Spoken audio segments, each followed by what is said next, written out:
Okay, do you ever want to multiply your income that you're getting and make your money work for you? Now, you can't do this if you don't have money. So let's just talk about my journey and how I got to the point that I'm at. I If you ever want to turn your passion and your income into something serious where you make your money work for you, this is what I was able to do and I continue to do and grow. Now, you always have to consider this, right?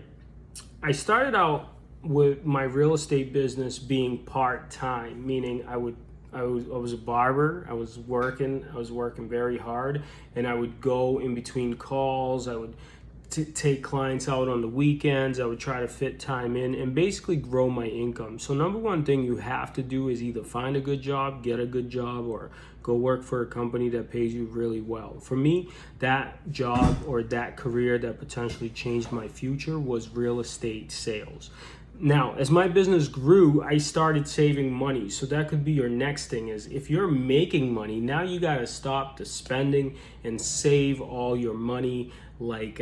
Just save it. Just don't spend on anything. I know it sounds crazy, but if you do this, you can literally find yourself in a place of complete financial freedom, which I think is an absolutely beautiful thing. Most people can do it. They just aren't patient enough, okay? So be extremely patient, save your money. After my business grew and we started saving money and I've had the experience of selling real estate for so many years, I then took that money and started buying investment properties. I started flipping properties. So let's just take a look at what I learned from flipping properties.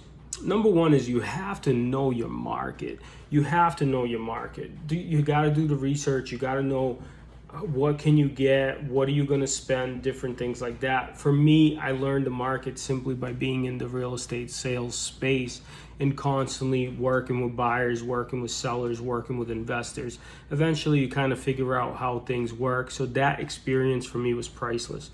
Number two is where people lose most of their money is budget wisely. When you're looking to do these renovations, first of all, you need money. That's why I told you to save your money. But then you get into these renovations and you're, overly eager to get it done and you miscalculate. So just budget wisely. Things always come up. It always costs more than what people think it's going to cost. The construction numbers sometimes run up much higher than you think it's going to cost. So just budget wisely. The other thing I learned is sweat equity. The most money I've made on flips is when I was able to go get the materials. I was able to subcontract the people myself. Now, you make more money that way using a little bit sweat equity. However, if you grow big enough, you might have to hire somebody that could just do everything for you. But I think in the beginning, it's good to try to use a little bit of elbow grease to save money, save costs, and get a higher profit. Nothing wrong with that. Next thing would be build a dream team, right? So you have to find good contractors. The way I did it was, again, through real estate sales. I ended up meeting contractors, seeing how they worked with other people. I took that experience. I was like, okay, this person's good, this person's not. This is what a good person looks like. This is what a bad person looks like. And I kind of have reliable contractors that I can call to get things done for me when I get my next project.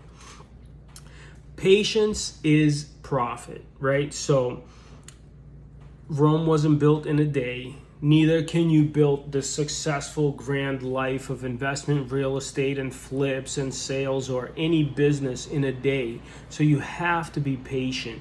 You have to know that sometimes you might overestimate what you could do in a year, but underestimate what you could do in 5 years.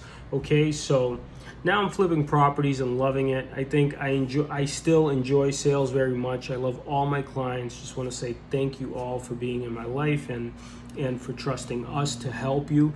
And if you ever find yourself looking at an investment deal, or you find yourself looking at a flip and you want a second opinion, or you have a property that needs to be sold, you can give us a call. We'll be happy to take a look at it, and maybe, just maybe, we'll end up doing business together. But overall, just don't forget, know your market, budget wisely, sweat equity, sometimes puts a little more cash in your pocket. build your dream team and have patience, right? Don't be don't be super eager to go and get the next potential opportunity. Just be patient and be calculated and manage your risk. And then if you do all those things, you should be able to start buying investment properties, renovating properties, and doing all things real estate.